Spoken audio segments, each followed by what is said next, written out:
Bienvenue à ce journal d'information sur Ozana TV Monde. En voici les titres. Côte d'Ivoire, présentation de la NES fiscale 2023 de la Direction générale des impôts à la presse. Toujours en Côte d'Ivoire, libération des soldats ivoiriens au Mali, l'émotion des familles à Abidjan. Nous partons du côté du Sénégal. Accident de bus au Sénégal, 40 morts. Ensuite, nous finissons ce titre par le Bénin, législatif au Bénin, l'entente. Mesdames et messieurs, bonsoir. Merci de nous rejoindre sur Ozana TV Monde. Nous démarrons ce journal par la Côte d'Ivoire. Présentation de la NES fiscale 2023 de la Direction générale des impôts à la presse.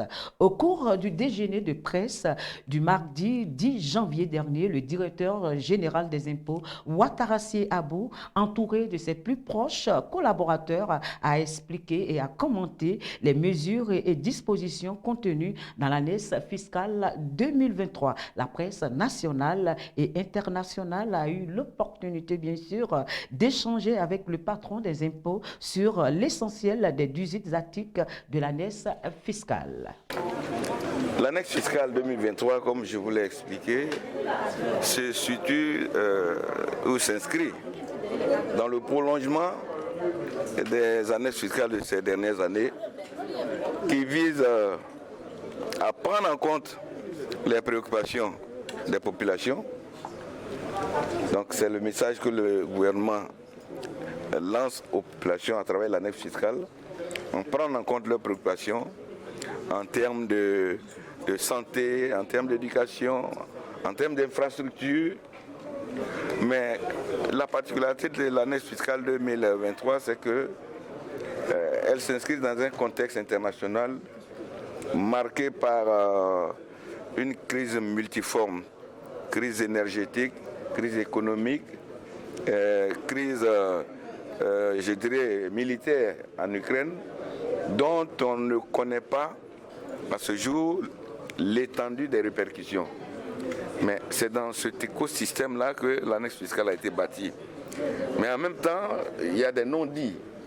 Il y a des non-dits. L'annexe fiscale a été bâtie également en tenant compte du contexte régional et sous-régional. Nous avons des turbulences à nos frontières, au moins 3 de nos frontières.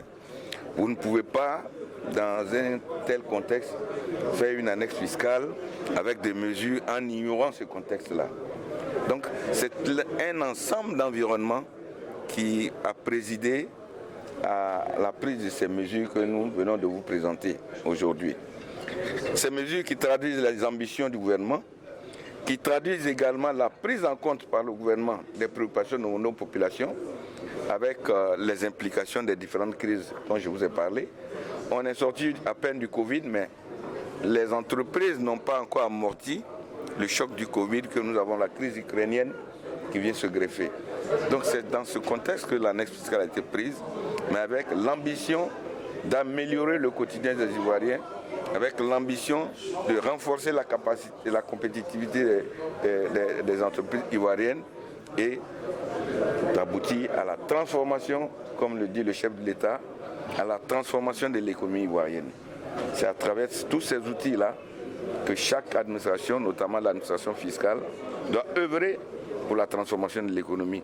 Mais en même temps, il y a le fond. Le fond, c'est que l'annexe fiscale a l'ambition de mobiliser beaucoup plus de ressources avec les différents outils dont je vous ai parlé, des outils qui visent à lutter contre l'économie informelle, qui visent à faire en sorte que les 30 à 40% du produit intérieur brut qui échappe à l'impôt, que ces 30-40% puissent être fiscalisés afin que nous puissions améliorer le taux de pression fiscale.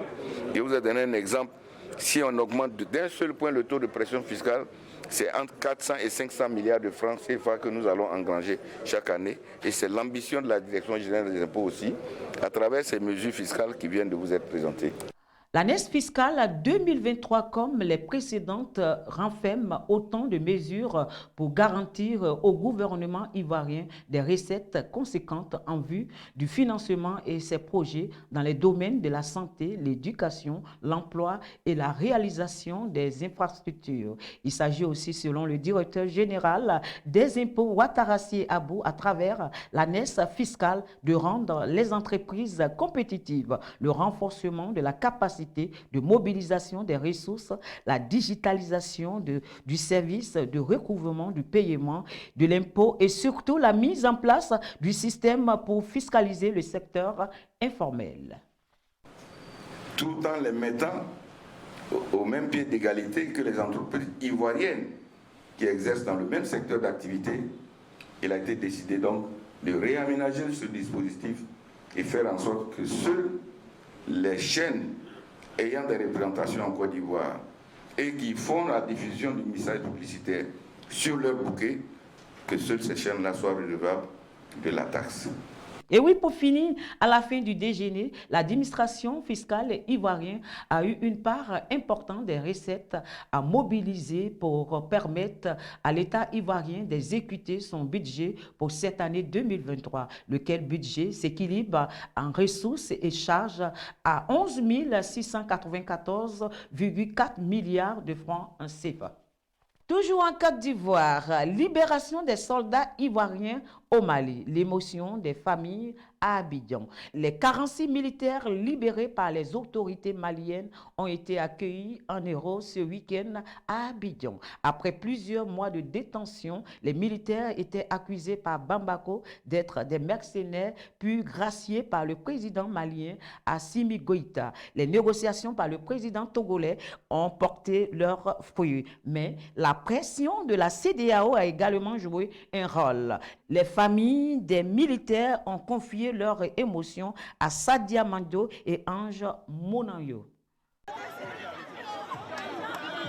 Scène de liesse à l'aéroport Félix Houphouët-Boigny d'Abidjan. Dans la nuit du 7 au 8 janvier, les 46 soldats ivoiriens ont retrouvé leurs proches qu'ils n'avaient pas vus depuis le 10 juillet. La joie fut grande à cause de la surprise. On a été surpris.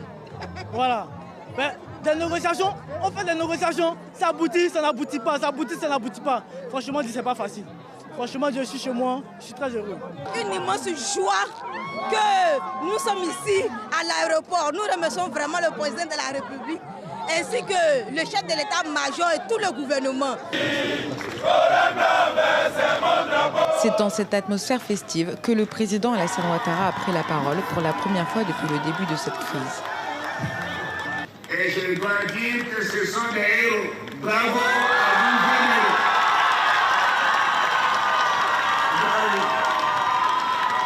vous. Vous n'avez absolument rien à vous reprocher. Pour obtenir la libération des soldats, une délégation ivoirienne s'était rendue à Bamako mi-décembre. Un mémorandum avait été signé, mais le contenu est resté confidentiel. Pour cet analyste politique, les deux pays avaient tout intérêt à trouver un accord.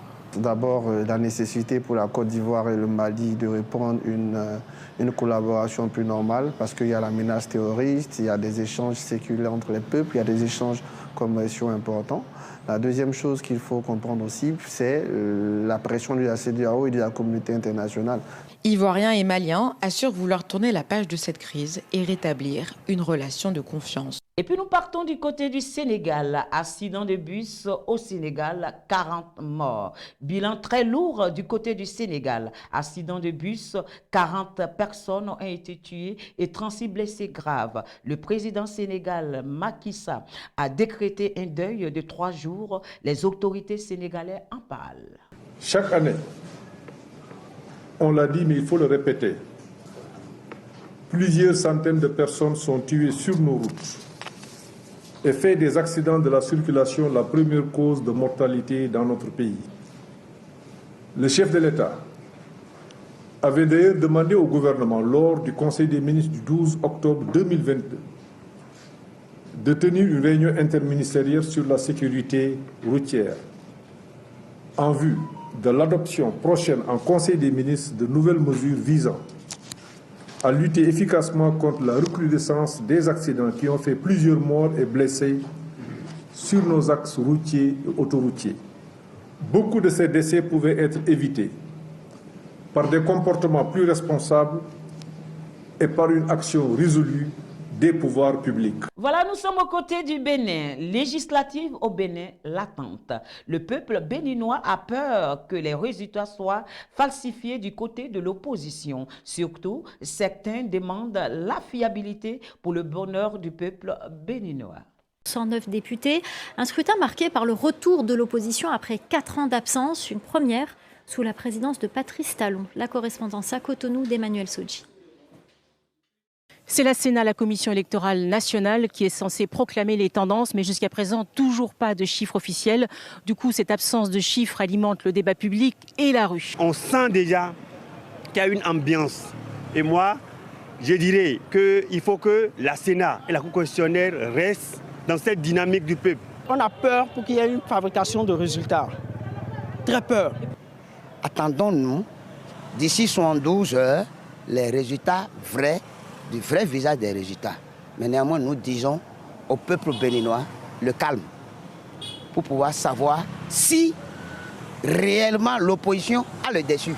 Parmi les 7 partis en lice pour ce scrutin législatif, il y avait 3 partis d'opposition. Pourtant, la participation serait très modérée. L'attente est très forte. Tout le monde, aussitôt les urnes fermées, le scrutin clos, a envie de savoir ce que l'urne va révéler dans chaque bureau de vote et de proche en proche partout. Donc c'est un besoin vital, c'est un besoin crucial. Le défi pour le législateur est de faire en sorte que ce besoin soit satisfait dans les meilleures conditions qui assurent la paix sociale, mais la fiabilité. Le chef de l'État, Patrice Talon, après avoir voté, a reconnu que son pays était en train de tourner les plus mauvaises pages de sa récente histoire. De son côté, le président du Parti des démocrates, parti de l'opposition, a appelé ses militants à la retenue. Il a rappelé que seule la commission électorale est habilitée à donner des résultats partiels. La sécheresse au Kenya. La population du Kenya est en attente des ONG pour leur venir en aide. Parce qu'il n'y a plus d'eau, la rivière sec, plus d'herbe, plus de bétail, situation très difficile. Aussi, ils n'ont plus de source de revenus. C'est la 5e saison des pluies d'affilée qui ne tient pas ses promesses dans la Corne de l'Afrique. Ici, il n'y a plus d'eau ni d'herbe pour nourrir le bétail. Des millions d'animaux ont péri. Avant, nous avions du bétail et des chèvres ici. Mais à cause de la sécheresse, toutes les bêtes sont mortes. Il ne nous reste plus rien. Ils n'ont plus de source de revenus. Faute d'aide de l'État, l'ONG Acted envoie chaque mois l'équivalent de 40 € à 1800 familles, de quoi survivre. Quand on reçoit l'argent, ça nous sert à rembourser nos dettes auprès du marchand qui nous a fait crédit. Et quand tout est dépensé, on recommence à demander crédit. Ici, la rivière est à sec alors qu'elle devrait être remplie d'eau en cette saison. La région ne dispose pas des équipements adéquats à l'approvisionnement de sa population. À quelques kilomètres de là, un autre hameau vient tout juste de retrouver accès à l'eau. Grâce à cela, mes enfants n'ont plus à se déplacer très loin pour récupérer l'eau. Et j'ai des légumes dans mon jardin. Les pompes sont souvent trop vétustes. Cette ONG identifie les villages dans le besoin et finance les réparations. Nous aidons les autorités du comté de Samburu. Grâce à cela, elles peuvent effectuer des réparations et remettre les puits en service. Et donc, de nombreuses personnes obtiennent un accès à l'eau. À Maralal, chef-lieu du comté, les autorités sont conscientes des besoins. Mais cette semaine, le camion censé permettre les réparations est en panne. Le gouvernement du comté n'a pas les ressources nécessaires pour effectuer toutes les réparations des puits. Donc nous devons demander à nos partenaires d'agir là où nous n'avons pas les moyens. Une aide essentielle de la part des nombreuses ONG qui travaillent au Kenya. Dans le pays, 4 millions de personnes ont besoin d'aide humanitaire à cause de la sécheresse. Ainsi prend fin ce journal d'aujourd'hui. Que la grâce de Dieu soit sur vous. Ce journal a été réalisé par Noël Yapi. Bonsoir.